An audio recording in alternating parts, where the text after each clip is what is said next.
저는 가끔 이렇게 말할 때가 제일 억장이 무너져요. 신부님, 저 정말로 열심히 살았어요. 먹고 싶은 거, 쓰고 싶은 거, 다니고 싶은 거 안 다니고 자식들 열심히 교육시키고 그리고 돈도 열심히 모았어요. 근데 이제 암에 걸려서 3개월밖에 못 산대요. 신부님, 저 이대로 억울해서 못 죽어요. 이 말을 들을 때 참 가슴이 아파요. 한 번밖에 없는 인생인데 마지막에 해본 것도 아무것도 없이 억울해서 못 죽는다고. 저는 참 바보처럼 살았다고. 바보처럼 살았다고. 이렇게 하면서 눈물을 흘리면서 신부님, 이제 저한테 다시 한 번의 생이 주어진다면은 이제는 남을 위해서 살지 않고 나를 위해서 살고 싶다고. 그래서 억울해서 못 죽는다는 소리는 안 할 거라고. 난 참 바보처럼 살았다는 소리는 하고 싶지 않다고 이렇게 이야기하는 분들이 참 많아요. 그래서 어떤 분들이 잘 죽음을 맞이하느냐 보니까 잘 사는 사람이 잘 죽어요. 되게 잘 사는 사람들이 잘 죽지 못 사는 사람들은 죽을 때도 참 못 죽더라고요. 만약에 우리 집에 누가 암이 걸렸다 그러면 그 집은 그 순간부터 초상집이에요. 그 순간부터 암이 걸렸다 그러면 또 본인은 이미 죽었어. 이미 죽은 목숨이야, 이미. 근데 제가 여러 차례 말씀드리지만은 여러분들 죽는 거 무서워할 필요가 하나도 없어요. 왜냐하면 우리 인간은 죽기 전까지는 절대 안 죽어요. 죽기 전까지는 절대 안 죽어요. 제가 강의 다닌다고, 아프리카 다닌다고 보통 비행기를 1년에 얼마나 몇 시간을 타나 봤더니 한 110시간에서 120시간 정도 차더라고요. 그러니까 6일은 하늘에 떠 있는 거예요. 6일은 하늘에 떠 있는데 큰 비행기도 타지만 조그만 비행기 탈 때도 많거든요. 지방 도시 갈 때는. 그러면은 난기류에 이렇게 걸릴 때가 많아요. 이번에도 잠비아에서 나오는데 난기류에 걸려갖고 그 옆에 이제 와인을 하나 받아놨는데 켜갖고 하늘로 와인을 튀는 거예요. 그럴 때 사람들이 비명을 지르고 막 성호를 긋고 난리가 나요. 느닷없이 그때부터 성호를 긋기 시작해. 난리가 나. 근데 저도 처음에는 그렇게 난기류가 걸릴 때 무섭기도 하고 두려운 마음도 들었어요. 근데 요즘은 어떤 생각이 드느냐면은 언제부터 무서워하기 시작하면 되냐면 떨어지기 시작하면서부터 무서워하면 돼. 그전에는 안 떨어질 거거든. 그러니까 말을 타는 즐기는 마음으로 타요. 그럼 만약에 이제 비행기가 떨어질 때 되면은 제가 이제 일어나갖고 사람들한테 얘기하면 돼요. 아무래도 우리 죽을 것 같다. 그러니까, 이제 내가 천주교 신부니까 마지막 강복 줄 테니까, 받고 가라. 우리 인간은 죽기 전까지는 절대 안 죽어요. 그래서 죽음에 대해서 두려워할 필요가 하나도 없는 것 같아요. 그래도 죽는 게 싫어. 왜 죽는 게 싫으냐면은 사랑하는 사람과 이별 때문에 그래요. 더 이상 죽으면 사랑하는 남편, 자식, 부모, 아내 못 보잖아요. 근데 난 그것도 참 안타까워. 왜 안타까우냐면 살아있을 때는 개, 닭 쳐다보다가 꼭 죽고 나면은 그 앞에 영정사진 앞에서 통곡을 하고 우는 거예요. 왜 벌써 죽느냐고. 조금만 더 살았으면은 내가 잘해줬을 텐데. 살아있을 때는 사랑하지 않다가 꼭 죽고 나면 애절하거든요. 제가 본당 신부할 때 70 먹은 할머니가 있었어요. 중풍에 걸렸는데 평택에 있을 때 봉송체를 갔는데 할머니가 항상 하는 소리가 신부님 한 달에 한 번 나 찾아오는 건 신부님밖에 없다는 거예요. 너무너무 고맙다는 거예요. 아들이 하나 있는데 10년째 한 번도 안 찾아왔다는 거예요. 네 할머니가 돌아가셨어요. 그래갖고 내가 초상집에 갔는데 그 영정사진 앞에서 통곡을 하고 동네가 떠나가라 우는 자식이 하나 있더라고. 10년 동안 안 찾아온 자식이에요. 그런데 이렇게 말하면서 울더라고요. 왜 어머니 벌써 죽느냐고. 조금만 더 살았으면 내가 효도했을 텐데 돈 벌어다가. 근데 저는 그 자식을 보고 이런 생각이 들었어요. 너는 엄마가 80까지 살아도 똑같이 말할 자식이야. 80이 돼도 왜 벌써 죽느냐고, 조금만 더 살았으면 내가 효도했을 텐데 라고 말할 자식이라는 생각이 들더라고요.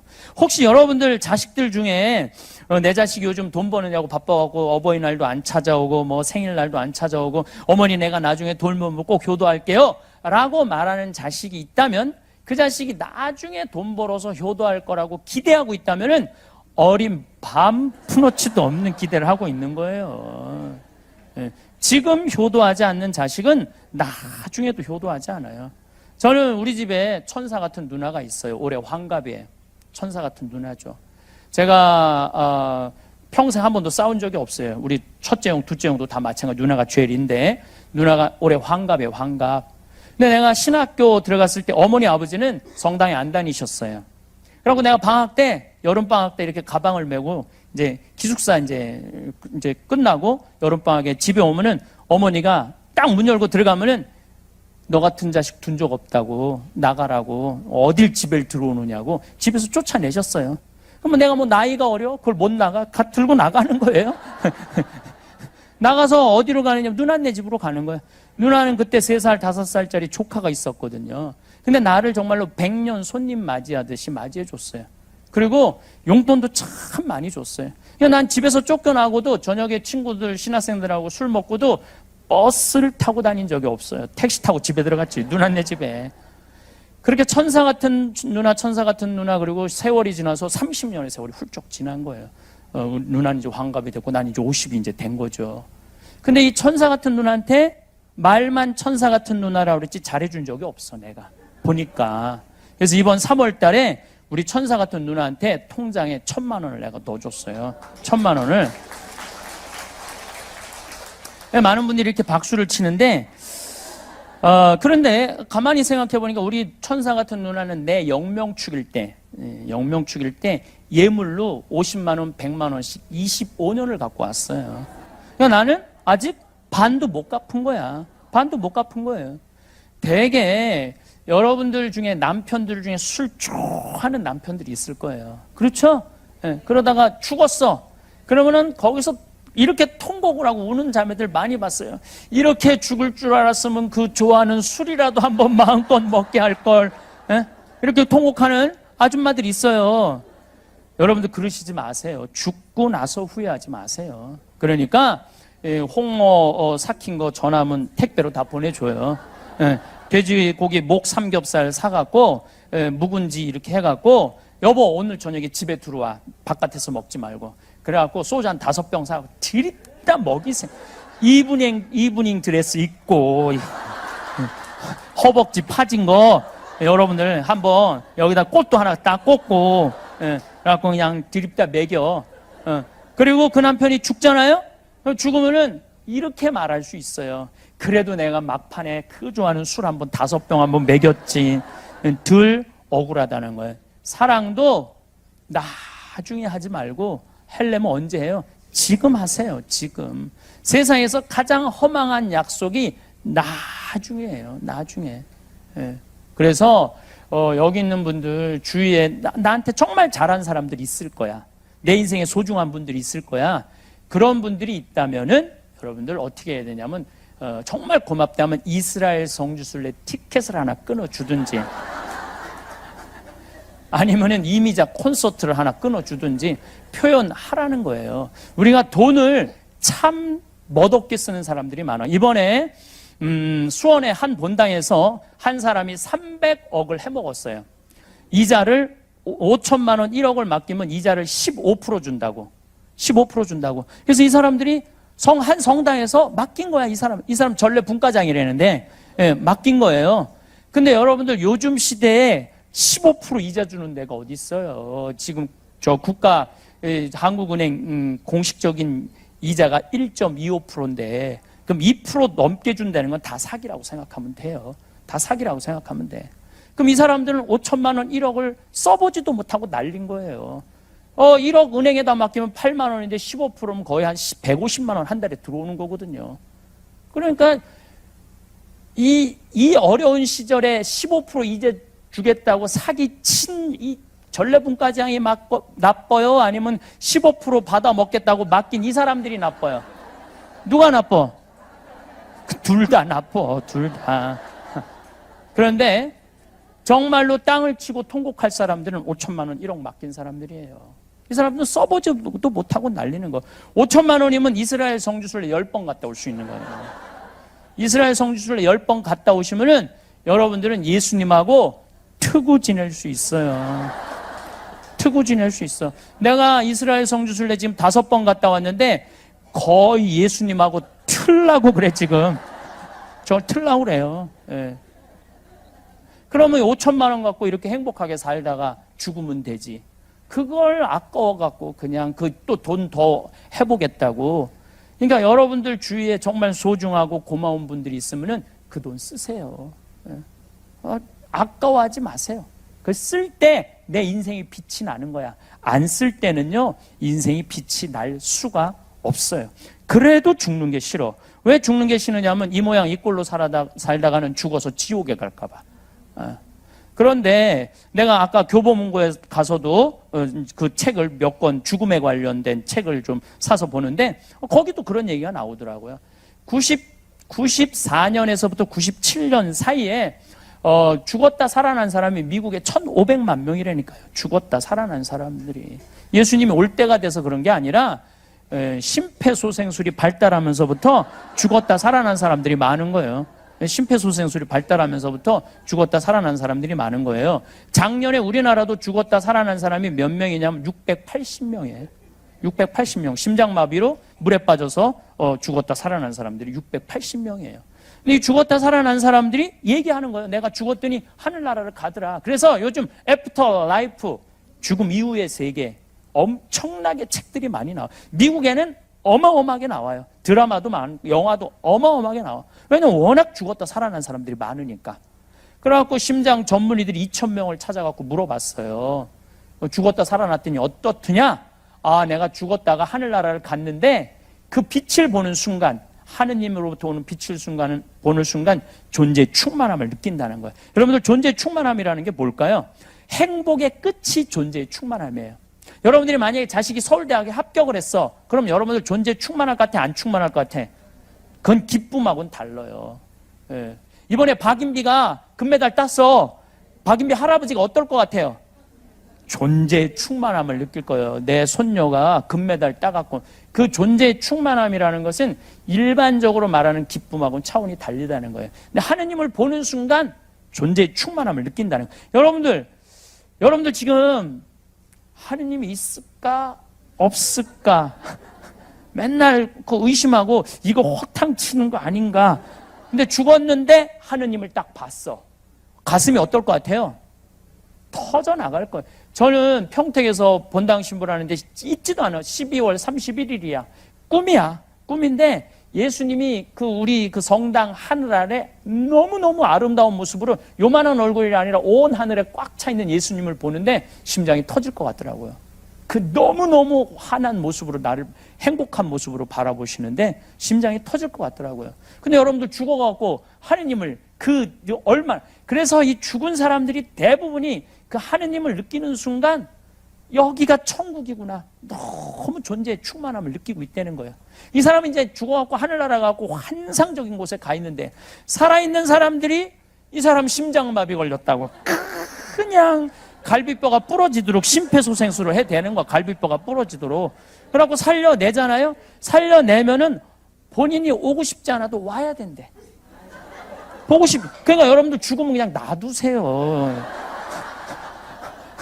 그거 살려낸다고 막 그러지 말고 돌아와서 얘기하기 시작하는 거예요. 그래서 요즘 부쩍 죽음 이후의 세계에 대한 이야기를 어마어마하게 얘기하기 시작하는 거예요. 그런데 요즘 여러분들 무슨 세상에 이런 일이 그다음에 무슨 얘기 무슨 뭐 많잖아요. 거기에 그런 얘기가 많이 나온 이유가 그거야. 그 의사들이 가서 물어본 거예요. 심장병 환자를 살려내기가 제일 쉽대요. 2,000명한테 가서 물어보니까 90%는 천당에 간대. 10%만 깜깜한 지옥을 경험하고 온대요. 그러면 이 더운 여름에 이 서울까지 버스 타고 그냥 교통 막히는데 그래도 나 강의 듣겠다고 여기 오신 여러분들은 지옥에 가고 싶어도 못 가요. 여러분들 다 천당 가. 예. 그러니까 웬만하면 다 가. 웬만하면. 그리고 이번에 프란치스코 교황님이 자비의 해를 선포하면서 자비의 하느님이라는 책을 썼는데 거기에 확실하게 이렇게 말씀하시더라고요. 확실하게. 뭐 시간이 좀 저 사마리아 여인 요한복음 4장 얘기, 그 여자 6번째 남자하고 산 여자예요. 6번째 남자하고 산 여자야. 근데 그 여자하고 무슨 얘기냐면 하늘나라를 얘기를 해요. 구원을 얘기하고 경배를 얘기를 해. 우리 천주교에서 한 번 이혼하는 거 봐줘요, 안 봐줘요? 안 봐줘요? 그 잘못 알고 있는 거예요. 한 번 이혼하는 거 봐줘요. 한 번 이혼하는 거. 그리고 여러분들이 세상법적으로 이혼을 하잖아요. 천주교에서는 세상법을 인정하지 않아요. 교회법적으로는 이혼을 인정하지 않아. 따로 떨어져 살아도 부부야. 부부야. 근데 이 사람이 언제 걸리느냐 하면은 재혼할 때 걸리는 거예요. 그러니까 이혼하고 혼자 사는 거 아무 문제 없어. 그럼 나는 혼자 한 번쯤 이혼하는 거 나는 괜찮다고 생각해요. 이거 나는 예수님 이혼하지 말라고 그런 거는 평균 연령 그때는 38세였어요. 38세 때 예수님 만나요. 이때는 한 번 하면 되지. 이때 뭐 한다고 38까지 살면서 2번씩 이혼하고 그래요. 이제 120살까지 사는 시대에 지금 살고 있는데 한 남자하고 살라는 건 이거는 내가 보기에는 이거는 천형이야. 천형이야. 그래서 예수님이 다시 오셔야 된다니까. 한 3번까진 괜찮다 이렇게. 근데 여러분들 재혼도 나는 뭐 충분히 이해를 해요. 근데 만약에 3혼째 하고 있다. 그건 좀 문제가 있죠. 3혼, 4혼이다. 그럼 막 가까이 오는 거 싫고요. 5혼이다. 5번째 남자하고 아는 것도 싫을 거예요. 6혼째 하고 있는 여자 내 근처에 오는 것조차도 싫어할 거예요. 근데 예수님은 그 사람하고 구원을 얘기를 해. 혹시 여기 계신 분들 중에 6번째 남자랑 사는 분들 계세요? 없죠. 여러분들 다 구원 받는다는 거예요. 그러니까 죽는 거 무서워할 필요 하나도 없어요. 죽기 전까지는 절대 안 죽고 살아있어서 열심히 사랑하고 죽으면은 천국 가니까 무서워할 필요가 뭐가 있어요. 그리고 여러분들 오래 사는 거 좋아요? 막 한 70부터 들리지도 않고 기억도 안 나고 보이지도 않고 다리도 아프고 허리도 아프고 막 이러면서 오래 사는 거 좋아요? 그래갖고 막 75살서부터 똥 오줌 싸가면서 치매 걸려갖고 15년 동안 벽에다가 똥 칠해가면서 자식들 원수 만들면서 오래 사는 거 좋아요? 생각 잘 해야 돼요. 머릿속에서 그냥 사는 것만 중요한 게 아니에요. 내가 사는 날까지 얼마나 행복하고 멋있고 건강하게 사느냐, 이게 참 중요해요.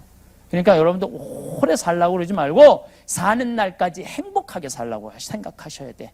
그래갖고 뭐 먹고 싶은 거 먹고 다니고 싶은 거 다니고 또 이런 콘서트 같은 거 하는 날 그냥 와. 그냥 집에 있지 말고 그래갖고 막 돌아다닐 수 있을 때까지 돌아다니다가 한 86살쯤 주무시다가 그냥 죽어.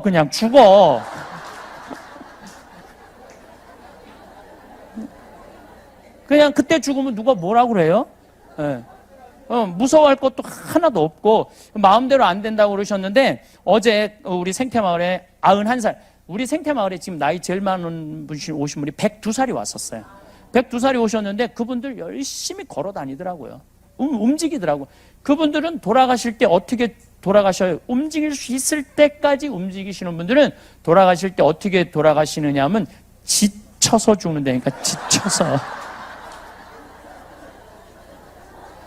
지쳐서 죽어야 돼. 지쳐서. 사는 날까지 즐겁게. 저는 6년 전 4월 6일 날 위암 수술을 했어요. 위를 3분의 1을 잘라냈어요.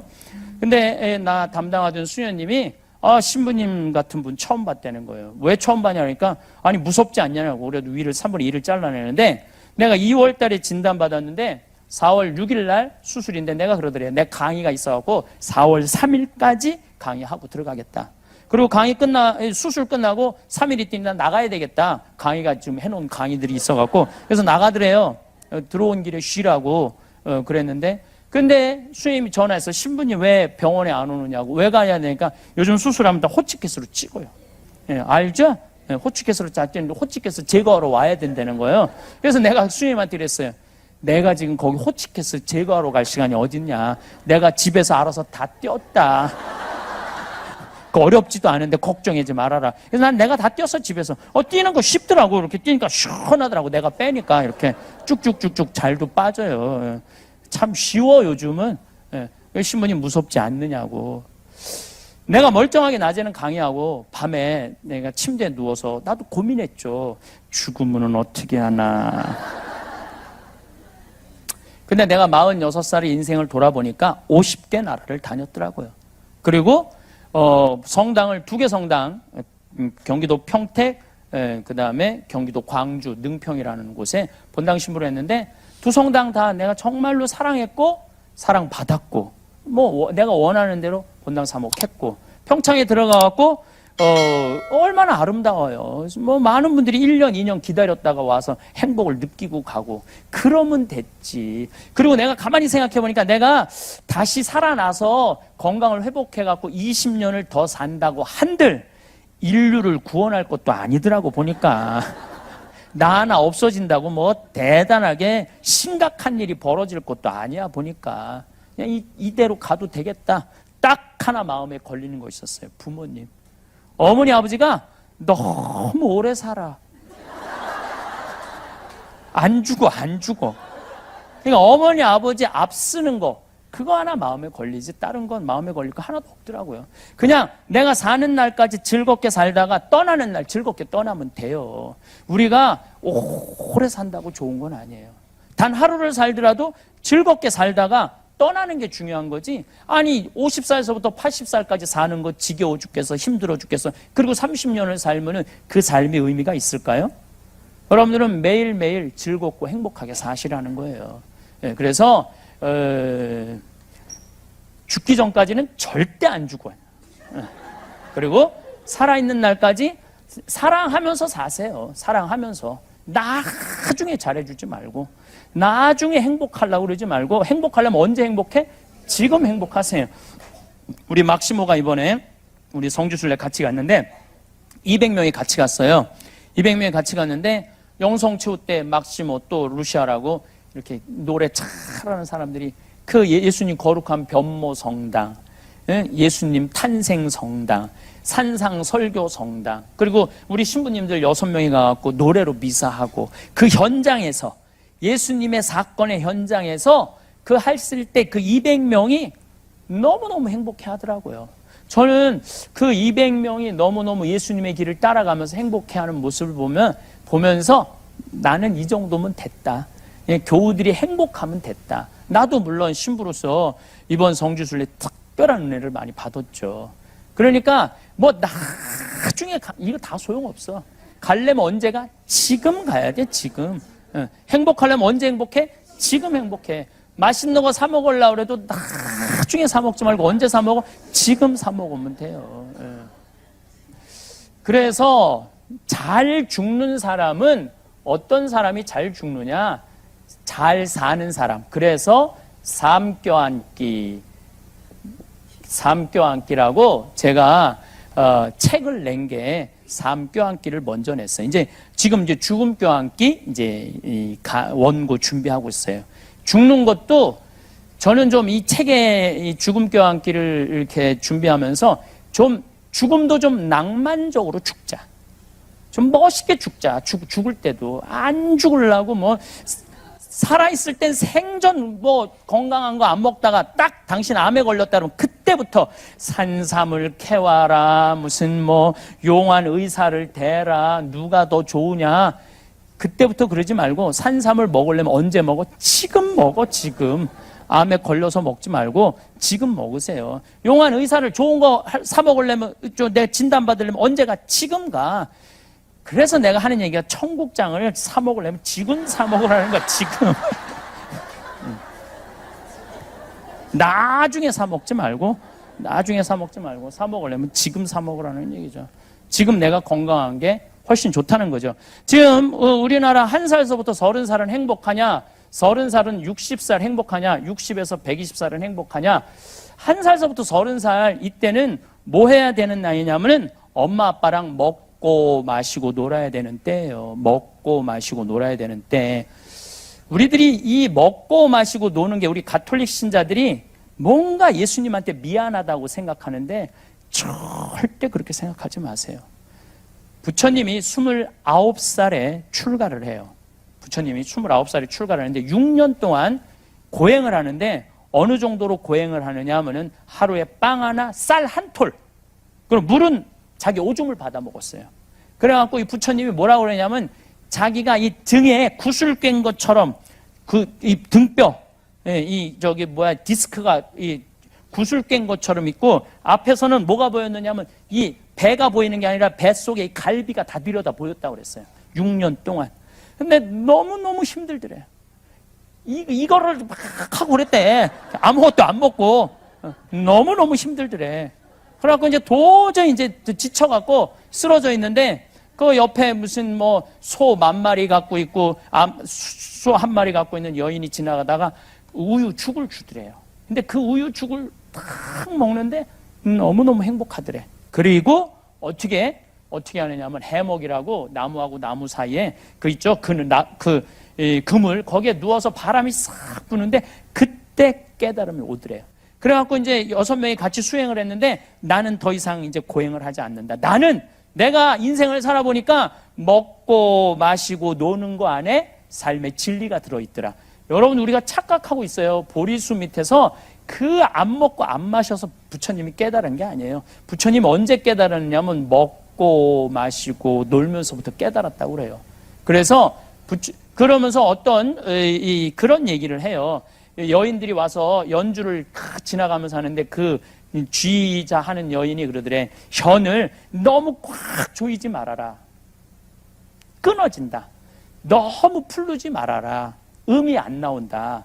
적당히 해야지 아름다운 음도. 우리 인생도 똑같아요. 고행한다고 이쪽으로만 그냥 고행만. 여기도 아마 그런 분들 몇 있을 수 있어. 조금 보여 몇 명이. 우리 예수님 십자가에 매달린 거 생각하고 그냥 밥도 안 먹고 맨날 단식기도 하고 막 이런 사람들이 있어요. 내가 좀 호강하면 이거 예수님한테 미안하다고 그러고 그런 분들은 끊어질 수 있어요. 또 너무 늘어지는 사람은 아무 음도 안 나올 수 있어. 그래서 부처님이 항상 하는 얘기가 적당히 먹고 적당히 마시고 적당히 놀아야지 인생에 풍요가 있다는 거예요. 깨달음이 있다는 거예요. 그래서 우리 이 1살서부터 30살은 뭐 해야 되는 나이냐면 먹고 마시고 놀아야 되는 때예요. 누구랑? 엄마 아빠랑. 먹는데 정나는 거예요. 그리고 노는데 사랑이 피는 거예요. 근데 좀 먹고 마시고 놀으려고 그랬더니 이놈의 새끼야, 네 지금 먹고 마시고 놀 시간이 어딨어. 그래갖고 학원 내 초등학교 1학년 2학년 애들이 무슨 죄를 졌다고 학원 5개 6개 보내고 그리고 막 중고등학교 때 자율학습 뭐 보충 수업 방학 때 놀지도 못하고 요즘 애들이. 그래서 며칠 전부터 SBS인가 YTN인가 계속 그 얘기예요. 밥상머리 교육이 중요하다. 같이 먹어야 된다. 근데 우린 같이 안 먹잖아요. 내가 영어학원 다니는데 영어학원 다닐 때 보면 애들이 어떻게 해요? 가방 초등학교 애들이 2개, 뒤에 하나, 가슴에 하나. 그 요즘은 또 패션 있는 애들은 여행용 가방을 끌고 다녀요. 여행용 가방을. 초등학교 1학년 애들이 여행용 가방 끌고 다녀요. 신기하더라고. 그러니 걔네들이 엄마 아빠랑 먹고 마시고 놀 시간이 어딨어. 가장 요즘 가슴 아픈 상담이 뭐냐면 초등학교 4학년 때 자기 자식을 캐나다, 미국, 호주 혈혈단신 유학을 보내는 거예요. 그럼 여러분들 걔네들이 유학 가면은요 제일 먼저 부닥치는 게 뭐냐면은요 인종차별이에요. 얼마나 수치스러운 인종차별을 겪는지 몰라요. 근데 부모들은 그걸 몰라. 실질적인 인종차별을 겪는 걸 몰라. 그리고 언어 장벽이에요. 뭐 가면 된다고 그러지만 그 1년, 2년 동안 애들이 겪는 마음고생 얼마나 대단해요. 그리고 중학교 올라가면은 그 사회 속에, 백인 사회 속에 들어가는 게 아니야. 그냥 한국에서 어쩔 수 없이 그 미국으로 쫓겨난 애들끼리 모여서 자기네들끼리 노는 게 시작하는 거. 노래방 다니고 술 먹고 담배 피고 이게 그때는 군중 심리가 있어서 한 놈이 하면 다 하게 돼 있어요. 다. 그래갖고 대학교 졸업도 못하는 애들이 태반이라고 생각하면 돼요. 대학교 졸업도 못하는 애들이 태반이라. 10명 중에 9명은 실패한다고 보면 돼요. 제가 캐나다 토론토 대학에 세미나 갔을 때도 토론토 대학은 한국 사람, 캐나다 사람 상관없어. 대개 1학년 때 반을 다 잘라내요. 반 다 잘라내요. 4학년까지 졸업하는 경우는 30%, 20%밖에 안 돼. 그 우리나라 애들이 갖고 얼마나 성공할 것 같아요? 얘네들은 어떤 애들이냐면 가지도 오지도 못하는 애들이야. 미국에 들어가지도 못하고 한국에 돌아오지도 못하는 애들이야. 근데 더 슬픈 건 뭐냐면 엄마하고 10년 동안 아빠하고 한 5년 동안 떨어져 살기 때문에 어떤 일이 벌어지느냐 하면은 외로움병에 걸려 있는 거예요. 먹고 마시고 놀지 않은 애. 제가 얼마 전에 어떤 아이, 얘는 미국에 그냥 있는 거야. 엄마가 가고 매일 취직도 안 되고 집에서 엄마랑 같이 있는 거야. 얼마나 매일 보면 승질 나요, 안 나요? 취직도 안 한 애가. 그냥 엄마가 잔소리하니까 엄마를 때리는 거야. 24, 5살짜리가 엄마 때리면 엄마 허리도 아프대는데. 걔는 뭐 세례받은 애도 아니야. 그 누나가 나한테 와서 상담을 한 거예요. 어떻게 하면 좋으냐고. 정신 나간 집들이죠. 그리고 얼마 전에는 어떤 우리나라에서 명문대학 집어넣는다고 그 과외 선생한테 계속 협박당하고 19억을 뺏긴 사람이 있어요. 기억나시죠? 네. 그 19억 갖고 엄마가 아들이랑 애가 한양대학 다녔더니 한양대학이면 어디야? 우리 조카 애들은 저 지방대학 다 다니고 있는데 한양대학이면 어디야? 19억을 가지고 그저 엄마 아들하고 먹고 마시고 놀았다면 걔는 이 세상에서 제일 행복한 애 됐을 거예요. 근데 우리 지금 애들은요, 부모하고 먹고 마시고 놀지 않아. 그냥 대부분이 정신병에 들은 거예요. 지금 걔네들이 앞으로 벌일 세상은 상상을 초월할 세상이에요. 지금 벌어지는 일은 일도 아니라고 생각하시면 돼요. 지금 부모님하고 먹고 마시고 놀지 못한 애들이 앞으로는 사회에 상상도 못할 일들이 벌어져요. 여러분들 예수님 왜 71마리 찾아 떠나는 줄 알아요? 양 99마리는 놔두고 왜 한 마리 찾아 떠나는 줄 알아요? 한 마리가 문제예요. 한 마리가. 이번에 프랑스 리스에서 80명 트럭으로 그게 한 마리야. 길 잃은 양 한 마리야. 또 이집트에서 독일로 그 비행기 몰고 가다가 그냥 알프스에다 들이받은 애 있죠? 그 한 마리 때문에 죽은 거예요. 근데 100마리 중에 한 마리가 길을 잃으면 해결책이 있어요. 근데 100마리 중에 50마리가 길을 잃었다면은 그 사회는 유지될 수 없는 사회예요. 지금 우리 중고등학교 잘하는 아이들 중에 내가 보기에는 한 마리가 아니야. 길 잃은 애들이 50마리, 60마리 되는 애들. 그 정도 넘는다고 봐요. 그럼 한 마리가 그 사고를 일으키는데 지금 50마리, 60마리 되는 애들 어떻게 할 거야? 정말 심각한 문제예요. 우리 생태마을에서 누가 일을 잘하느냐? 예, 엄마 아빠랑 먹고 마시고 노는 애들이 일 잘하더라고요. 다른 거 하나 없어. KBS에서 재미난 실험을 했다니까요. IQ 좋은 애, 성적 좋은 애, 생활기록부 좋은 애 30년 동안 추적을 해봤어. 30년 후에 누가 제일 행복하게 사나? 그랬더니 IQ 좋은 애도 아니고 성적 좋은 애도 아니고 생활기록부 좋은 애들이 제일 잘 살더라는. 어떤 애들이랑? 엄마 아빠랑 먹고 마시고 노는 애들. 이것처럼 중요한 게 없어요. 나는 우리 생태마을의 직원들 채용을 할 때 서울대학, 연고대, 무슨 대학원 나오든 중학교 나오든 고등학교 나오든 초등학교 나오든 첫 월급은 다 똑같이 200만 원 줘요. 구분하지 않아요. 앞으로 영원히 그럴 거야. 내가 우리 생태마을 운영하는 날. 왜 똑같이 월급을 주느냐면 무슨 매주 띄우는데 왜 서울대 졸업장이 필요해. 매주만 잘 띄우면 되지. 아무 상관없는 거예요. 근데 어떤 애들이 매주를 잘 띄우는가 봤더니 엄마 아빠랑 먹고 마시고 논 애들이 매주 잘 띄우더라고요. 얼마 전에도 뭐 개인 인신 공격하는 것 같아갖고 좀 그런데 이화여대 나온 아이가 왔어요. 그리고 뭐 특별한 요리도 배웠대. 일주일을 못 버티고 나갔어요. 왜냐하면 사람들이랑 먹고 마시고 노는 걸 할 줄 모르더라고. 자기만 똑똑했지. 사람들 존중하고 사람들하고 어우러지는 걸 못해요. 그래서 미국은 이미 벌써 하버드대 이거 따지지 않아요. 이제는 그 아이가 얼마나 심성이 좋으냐. 그걸 뭐라고 하냐면 인문학적 성향이 좋으냐. 그래서 인문학적. 우리나라가 요즘 인문학 자꾸 하잖아요. 그게 명문대 애들 뽑아봤더니 다른 애들이랑 목 섞이는 거야. 그리고 1년 만에 나가고. 그러니까 이제는 인문학적 소양을 요구하는 거예요. 인문학적 소양. 인간 얼마나 인간미가 흘러 넘치느냐. 이걸 보는 거죠. 그러니까 엄마 아빠랑 먹고 마시고 논 애들이 되는 거예요. 그럼 30살서부터 60살은 행복하냐? 이때는 여행은 가슴이 떨릴 때 가야지 다리가 떨릴 때 가면 안 된다니까요. 근데 이때 가야 되는데 애들 공부시킨다고 유학 보낸다고 안 가요. 근데 이 엄마들 하는 말이 있어. 엄마는 안 먹고 안 마시고 안 놀아도 돼. 너 출세하는 게 엄마의 기쁨이고 행복이야. 얘 출세하는 게 기쁨이고 행복이라고 얘기를 합니다.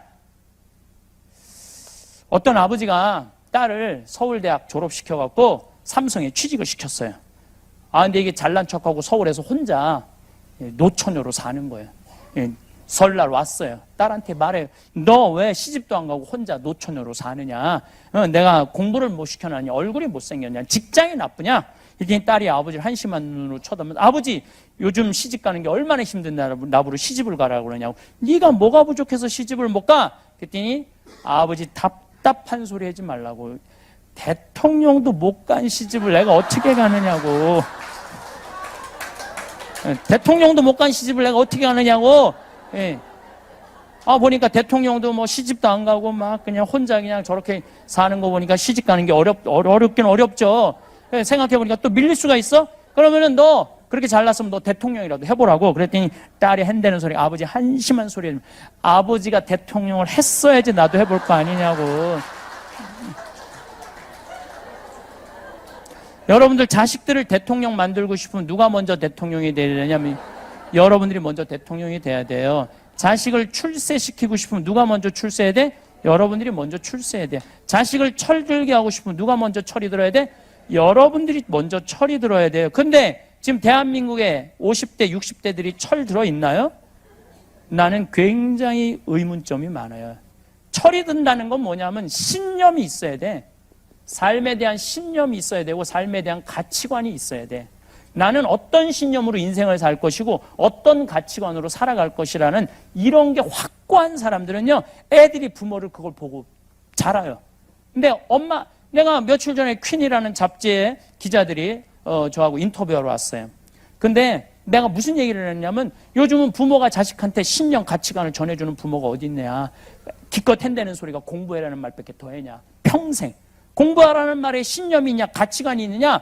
그랬더니 그 남자 기자가 그런 얘기를 하더라고. 신부님 저도 가만히 생각해보니까 엄마가 한 번도 당신의 신념에 대한 가치관에 대한 얘기를 했던 적이 없다는 거예요.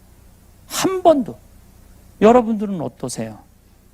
여러분들은 여러분들의 삶의 가치관이나 신념이나 내가 어떻게 인생을 살아가겠다라는 걸로 애들한테 얼마나 얘기를 나눈 적이 있어요? 사실 거의 없거든요. 그러니까 아무것도 전해주는 게 없는 거야. 그러니까 이 30대부터 60대들 자식 출세하는 게 자기 기쁨이고 자기 행복이라고 하지만은 이거는 허상에다가 하는 거예요. 그리고 자식이 출세한다고 여러분들이 행복하지 않아요. 자식이 잘 된다고 한들 여러분들 행복하지 않아요. 출세한 자식일수록 여러분들 더 무시해요. 그렇죠? 그러면은 60세부터 120세는 행복하냐? 내가 자꾸 120세라고 얘기하는데 여러분들 이것도 잘 생각하셔야 돼. 왜 120세라고 지금 60살 되신 분들은 몇 년을 더 살아야 되냐면 60년을 더 살아야 돼요. 지금 60살 된 분들은 60년 더 살아야 돼요. 20년 전에 제가 강의 때 이런 얘기 참 많이 했어요. 여러분들 100세까지 살 겁니다. 지금 여기 능평 교우들 많이 왔는데 내가 100살 산다고 귀가 딱지가 않도록 얘기했을 거야. 100살 산다고. 그때는 감각이 별로 안 왔을 거야. 근데 요즘 여러분들 보험 보면 다 100세 안보장, 100세 노후보장 다 나오죠? 그렇게 된 거예요. 100세. 근데 앞으로 지금 60살 되신 분들 20년 지나고 나면 겨우 80살이야. 80살이면 20년 후에 그때도 100세 안보장 나올 것 같아요? 당연하죠. 그때는 당연히 120세 안보장, 120세 노후보장 나온다니까요. 그럼 앞으로 여러분들은 60년을 더 살아야 돼. 그런데 이분들이 이런 얘기를 해요. 나는 자식들한테 바라는 거 하나 없어. 그저 자식 하나 잘 되면 내 행복이야 라고 얘기하지만은 보상 심리가 다 있어요. 우리 까놓고 얘기해 봅시다. 보상 심리 있어요 없어요? 자식이 출세하고 자식이 돈 많이 벌면은 나 덕 볼 거라는 그런 착각들을 많이 한다니까요. 그러니까 자식이 의사야, 자식이 사장이야. 그러면 이 할머니들 자기 주머니에 돈이 있어도 절대 내가 안 사 먹어. 왜 내가 안 사 먹느냐면, 아이, 잘난 자식이 있는데 왜 내가 내 돈으로 가서 사 먹어? 자식이 사줄 때까지 기다리는 거예요. 사줄 때까지.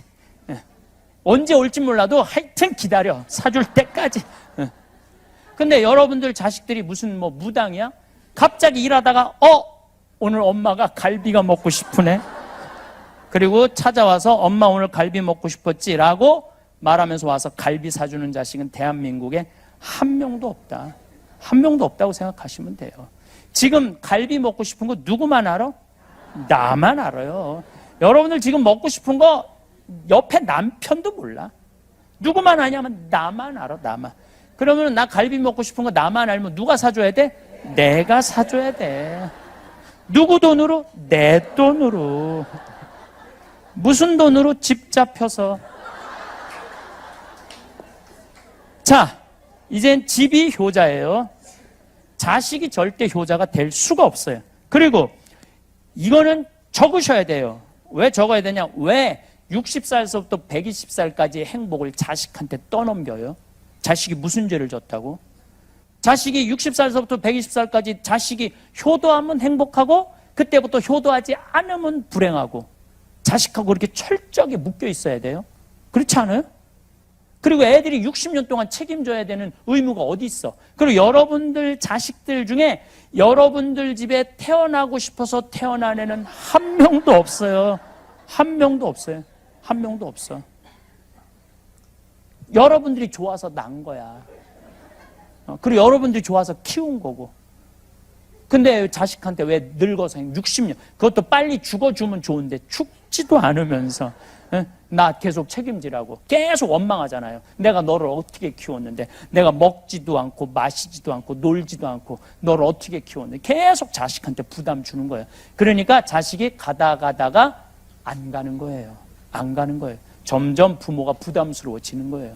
그리고 여러분들 이걸 아셔야 돼요. 이것도 제가 전 요즘 이렇게 다큐멘터리를 유튜브로 많이 봐요. 보는데 거기에 의사가 나와서 그런 얘기를 하더라고요. 요즘은 사랑의 감정을 촬영을 한대요.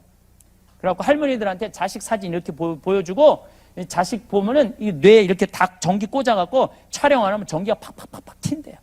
잘된 자식은 잘 돼갖고 좋아갖고 팍팍팍팍 튀고 안 된 자식은 그게 안타까웠고 어쨌든 부모는 자식을 보면 전기가 팍팍팍팍 튄대. 사랑의 감정이. 근데 자식한테 늙은 부모 사진을 보여주고 이거 전기를 꽂아놨는데 진짜로 아무 반응이 안 일어난대. 그러니까 여러분들 자식은 여러분들 보고 아무 생각이 없는 거예요. 아무 생각이 없는 거야. 여러분들만 끝까지 사랑하는데 왜 나한테 관심 없고 왜 찾아오지 않고 왜 전화하지 끝까지 그러면서 자기 인생 원망하고 자기 인생 망가뜨리는 거죠. 근데 내 강의를 듣고 정말로 자기 돈으로 사 먹은 할머니들이 날 찾아와요. 자기 돈으로 사 먹은 할머니들이 이거는 특별한 거예요. 내가 갈비가 먹고 싶어? 그러면은 나 오늘 갈비 먹고 싶다. 여보 나 오늘 갈비 먹고 싶어. 오늘 내가 살 테니까 가자. 내가 쏠게 라고 해서 사 먹은 분들이 나한테 와서 이런 얘기를 해요. 두 가지 얘기를 해요. 첫 번째, 자식한테 안 섭섭하대요. 자식이 기다려지지 않는데요. 오거나 말거나 상관하지 않는데요. 내가 가서 사 먹으면 되는데 오거나 말거나 그 무슨 상관이야. 꼭 잘된 자식 부모들이 기다리고 있는 거야. 그러니까 내가 어버이날 때도 굶은 할머니들 많아요. 어버이날 때도. 아침 막 하려고 했더니 할아버지가 한마디 애들 올 텐데 무슨 밥을 해느냐고. 맛있게 먹으려면 좀 아침 그냥 굶자고. 근데 점심 때 애들이 안 왔어.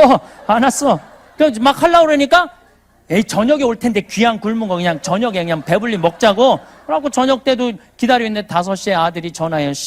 어머니 내가 너무 바빠서 오늘 못 가니까 통장에 10만 원 넣을 테니까 그거 갖고 맛있게 사 먹으라고. 여러분들 그 돈 갖고 저녁에 둘이서 사 먹을 할머니 할아버지 한 명도 없어요.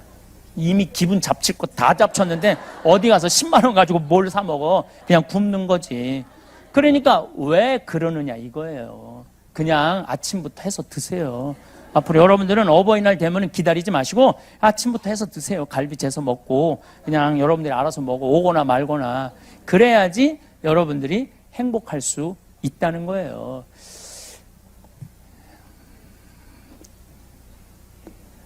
(60살서부터) (120살까지) 내 인생의 주인공은 나라는 거예요. 그리고 이분들이 이런 얘기를 해요. 어떤 얘기를 하느냐면은 내가 내 돈으로 사 먹어 보니까 남은 인생을 나 스스로 책임질 수 있겠다라는 생각이 들더래요. 그리고 내가 최근에 날 찾아온 분 중에 아주 기가 막힌 분이 날 한 분 찾아왔어요. 강남 여의도에 빌딩이 3채가 있대요. 아들은 하나는 의사, 하나는 교수, 하나는 사장이래요. 근데 이분이 40에 혼자 됐대. 이분은 여의도 순복음교회 다닌대요. 난 우리 천주교만 예수님 십자가 생각하고 희생하라고 그랬는 줄 알았더니 순복음교회도 예수님 생각하고 희생하고 살라고 가르치네요. 근데 자기는 그렇게 평생을 살면서 네가 먹고 싶으면 네 돈으로 가서 사 먹으란 설교를 교회에 나가도 들어봤던 적이 없대요. 항상 희생하고 봉사하고 나누라는 얘기만 들었지 자기를 위해서 사 먹으라고 그런 얘기를 들어봤던 적이 없대요. 근데 어느 날 갑자기 평화방송을 보는데 내가 그러더래요. 갈비 먹고 싶으면 지 돈으로 사 먹으라고. 왜 자식이 올 때까지 기다리느냐고. 이분은 차도 1억이 넘는 기사 대소 왔어요. 우리 평창까지 기사 대소 왔는데 참 얼마나 대단한 분이야. 돈이 많아. 근데 돈이 그렇게 많아도 자기 돈으로 사 먹을 생각을 안 한 거죠. 근데 사 먹어 보니 자식이 셋이 안 와도 안 섭섭하더래요. 그래서 2년 전부터 자기 혼자 너무너무 즐겁게 산대요. 오거나 말거나. 그전에는 그냥 아무것도 안 하고 섭섭하다 그런기만 한 거야. 자식이 안 왔다고. 그러니까 60살 이후부터는 자식이 여러분들 행복을 책임지는 게 아니에요. 60살 넘어서부터 누가 내 행복을 쳐? 내가 내 행복을 알아서 책임지는 거야. 행복은 멀리 있는 것이 아닙니다. 지금 이 순간 여러분이 숨 쉬고 있는 바로 이 시간 속에 행복은 이미 존재합니다. 우리는 종종 행복을 거창한 무언가로 생각하곤 합니다. 큰 성공, 특별한 순간, 완벽한 조건이 갖춰져야만 행복할 수 있다고 믿습니다. 하지만 진정한 행복은 그보다 훨씬 가까운 곳에 있습니다. 오늘 나에게 주는 작은 여유, 짧은 휴식, 소소한 기쁨이 삶을 더 따뜻하게 만듭니다. 지금 조금 더 나를 챙기는 선택을 해도 충분히 괜찮습니다. 여러분은 그럴 자격이 있습니다. 살아가면서 우리는 많은 역할을 합니다. 가족을 위해, 친구를 위해, 이웃을 위해 마음을 쓰고 시간을 내며 살아갑니다. 다른 사람의 기대를 채우고 누군가의 기쁨을 위해 기꺼이 내 것을 내어줍니다. 배려하고 헌신하는 마음은 참으로 아름답습니다. 그것은 우리가 지닌 가장 고귀한 품성 중 하나입니다. 하지만 그 과정에서 정작 나 자신을 돌보지 못할 때가 있습니다. 다른 사람의 필요를 먼저 생각하다 보면 어느새 나의 필요는 뒤로 밀려나기 마련입니다. 내 마음이 무엇을 원하는지, 내 몸이 어떤 휴식을 필요로 하는지, 내 영혼이 어떤 위로를 갈망하는지 잊어버리게 됩니다. 이런 습관이 쌓이면 마음이 지치게 됩니다. 처음에는 작은 피로감으로 시작하지만 시간이 흐르면서 점점 더 깊은 공허함으로 변해갑니다. 무언가를 계속 주기만 하는 삶은 아무리 의미 있어도 결국 바닥을 드러내게 됩니다. 우물에서 물을 계속 퍼내기만 하고 새로운 물이 채워지지 않으면 결국 말라버리듯이 우리의 마음도 그렇습니다. 남을 사랑하는 만큼 나를 아끼는 마음도 함께 필요합니다. 이것은 이기심이 아닙니다. 이것은 지속 가능한 삶을 위한 지혜입니다. 나를 돌보는 일은 남을 덜 사랑하는 것이 아니라 더 건강하게 사랑할 수 있는 힘을 키우는 일입니다. 그렇다면 어떻게 나를 사랑할 수 있을까요? 거창한 변화나 큰 결심이 필요한 것은 아닙니다. 나를 사랑하는 일은 복잡하거나 어려울 필요가 없습니다. 오히려 가장 단순하고 작은 것들로부터 시작됩니다. 잠깐의 산책만으로도 충분합니다. 집 근처를 천천히 걸으며 바람을 느끼고 나무를 바라보고 하늘을 올려다보는 것만으로도 마음은 새로워집니다. 좋아하는 차 한 잔을 천천히 마시며 아무 생각 없이 앉아있는 시간, 그것도 자기 사랑입니다. 좋아하는 음악을 틀고 편안한 자세로 눈을 감고 있는 몇 분, 그것만으로도 마음은 다시 중심을 찾습니다. 스스로에게 건네는 짧은 칭찬도 큰 힘이 됩니다.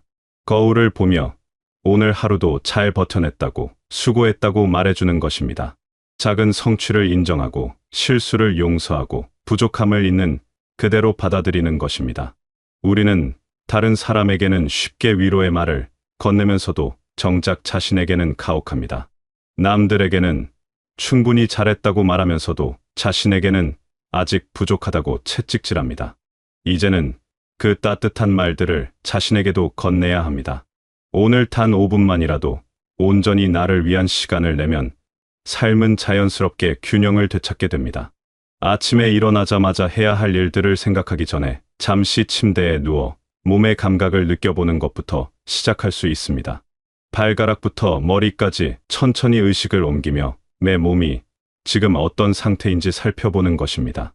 어딘가 불편한 곳은 없는지, 긴장된 곳은 없는지 확인하고 깊은 숨을 몇 번 쉬며 몸에게 감사를 전합니다. 이 간단한 실천만으로도 하루는 다르게 시작됩니다.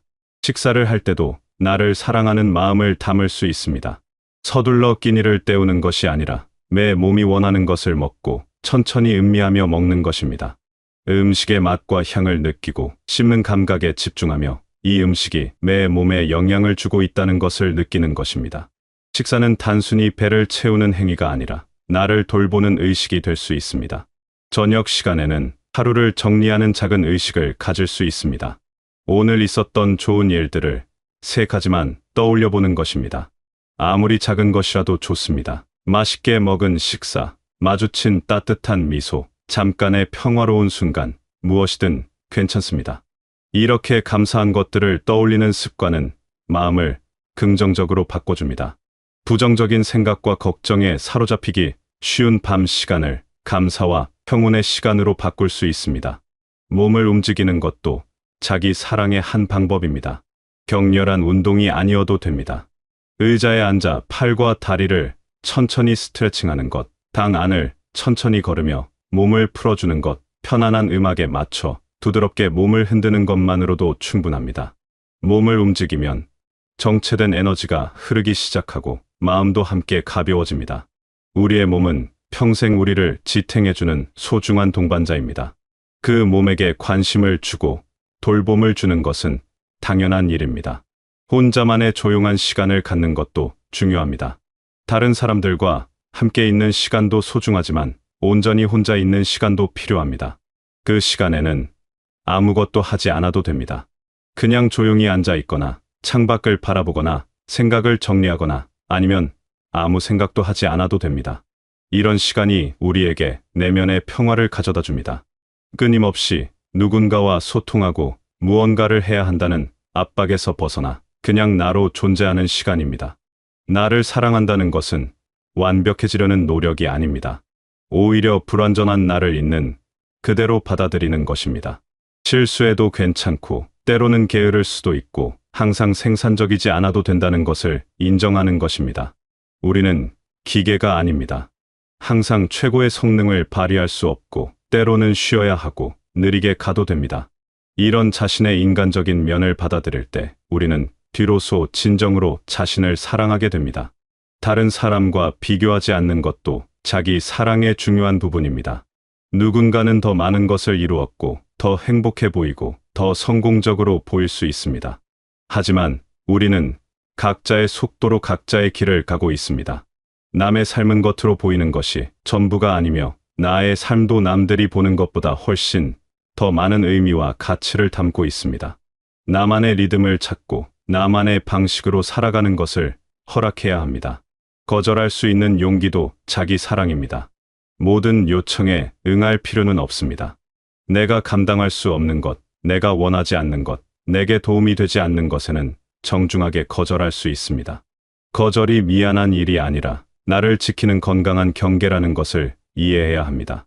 모든 사람을 만족시킬 수는 없으며 그럴 필요도 없습니다. 가장 중요한 것은 나 자신과의 관계입니다. 내일의 행복은 오늘의 나를 어떻게 대하느냐에서 시작됩니다. 미래의 어느 날 모든 것이 완벽해지면 그때 행복해지겠다고 생각하는 것은 환상입니다. 완벽한 때는 오지 않습니다. 지금 이 순간이 우리가 가진 전부이며 지금 이 순간을 어떻게 살아가느냐가 우리의 삶을 결정합니다. 지금 나를 소중히 여기지 않으면서 미래에 갑자기 나를 사랑하게 되지는 않습니다. 지금의 작은 실천들이 쌓여서 미래의 행복한 삶을 만듭니다. 지금 이 순간을 아끼고 사랑하는 마음이 더 큰 여유와 행복을 데려옵니다. 바쁘게 살아가다 보면 현재를 놓치기 쉽습니다. 과거를 후회하거나 미래를 걱정하느라 정작 지금 이 순간을 느끼지 못합니다. 하지만 삶은 지금 여기에서 일어나고 있습니다. 과거는 이미 지나갔고 미래는 아직 오지 않았습니다.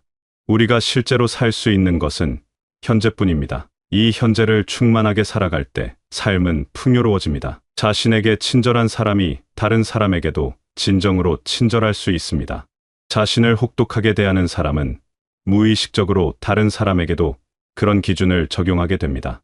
반대로 자신을 따뜻하게 대하는 사람은 다른 사람의 불완전함도 너그럽게 받아들일 수 있습니다. 자기 사랑은 이기적인 것이 아니라 더 건강한 관계를 만드는 토대입니다. 내가 충만할 때 다른 사람에게도 진심으로 줄 수 있습니다. 작은 기쁨들을 소중히 여기는 삶이 결국 큰 행복을 만듭니다.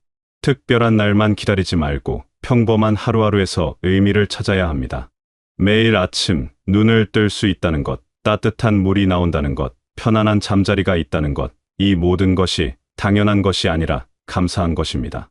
이런 작은 것들에 감사할 줄 아는 마음이 삶을 풍요롭게 만듭니다. 자신에게 관대해지는 연습이 필요합니다. 우리는 스스로에게 너무 가혹한 경우가 많습니다. 완벽하지 않으면 안 된다고, 항상 최선을 다해야 한다고, 실수하면 안 된다고 자신을 몰아붙입니다. 하지만 이런 태도는 오히려 우리를 지치게 만듭니다. 때로는 충분하지 않아도 괜찮고, 최선이 아니어도 괜찮고, 실수해도 괜찮다는 것을 받아들여야 합니다. 이것이 진정한 자기 수용입니다. 오늘의 나에게 미소를 건네는 것, 그것이 가장 지혜롭고 평온한 삶의 방식입니다. 복잡한 이론이나 거창한 계획이 아니라 지금 이 순간 나를 바라보며 고맙다고, 수고했다고 말해주는 것입니다. 내가 나의 가장 든든한 지지자가 되는 것입니다. 세상이 아무리 차갑고 힘들어도 내가 나를 따뜻하게 안아줄 수 있다면 우리는 계속 나아갈 수 있습니다. 여러분의 하루하루가 조금씩 더 따뜻해지기를 바랍니다. 작은 실천들이 모여 큰 변화를 만들어내고 나를 사랑하는 마음이 삶 전체를 밝게 비추기를 바랍니다. 지금 이 순간부터 나에게 조금 더 친절해지고 나를 조금 더 아껴주고 나에게 조금 더 관대해지시길 바랍니다. 여러분은 그럴 자격이 충분히 있으며 그것이 여러분이 마땅히 받아야 할 대우입니다. 오늘 하루도 여러분 자신에게 따뜻한 사람이 되시길 바라겠습니다. 길 바라겠습니다. 길 바라겠습니다. 길 바라겠습니다. 길 바라겠습니다.